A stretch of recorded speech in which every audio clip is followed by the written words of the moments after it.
Kanya-kanyang pakulo ang ginawa ng ilang celebrity moms at kanilang mga anak para ipagdiwang ang Mother's Day. Narito ang ulat. Nitong Mother's Day weekend, ilan sa ating mga celebrities nagbahagi ng kanilang Mother's Day celebration at pagpaparangal sa kanilang mga mommies.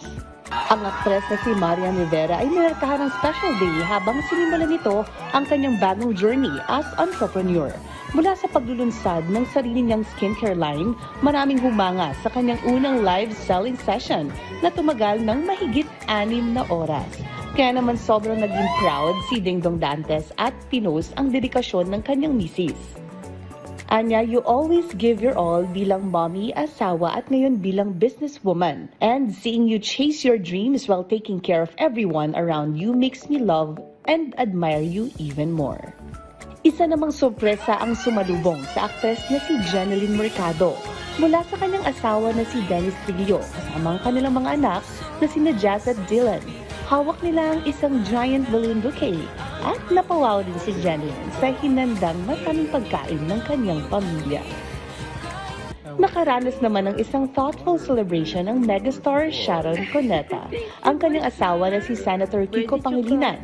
Kasama ang kanilang anak na si Miguel ay maagang nag-prepare para makabili ng bulaklak at ingredients para sa kanyang mga paboritong putahe, habang abala naman ang kanilang anak na babae na si Kaki na naghahanda ng breakfast. Isa naman pagbabalik sa memory lane ang ibinahagi ng single mom na si Sara Labati. Makikita ang iba't ibang litrato kasama ang kanyang dalawang handsome boys na si Zion and Kai. Ipinakita sa mga litrato ang ilang mga travels at sweet moments together. Isa namang empowering message ang ibinahagi ni Rica Peralejo sa kanyang social media. Ibinahagi ni Rica ang intimate pictures niya nang siya ay nagbubuntis at ila rin ang mga litrato ng siya ay nag-aaruga ng kanyang newborn. Sa kanyang mensahe sa kapwa mommies, sinabi niya rito ang lahat ng mommies ay endurance runners at kakaiba ang lakas ng puso ng isang ina. Sa huli sinabi niya na ang kanyang nanay isa ring podium finisher. Isa namang mother-daughter bonding ang selebrasyon na naganap sa tahanan ng aktres na si Solen Yusak. Makikita ang kanyang daughter na nag-enjoy habang tinutulungan niya ang kanyang mommy sa pagbe-bake ng cookies. Samantala, nag-post naman ng sweet tribute ang kanyang asawa na si Nico Bolzico with a cute beach picture kasama ang kanilang mga lovely daughters.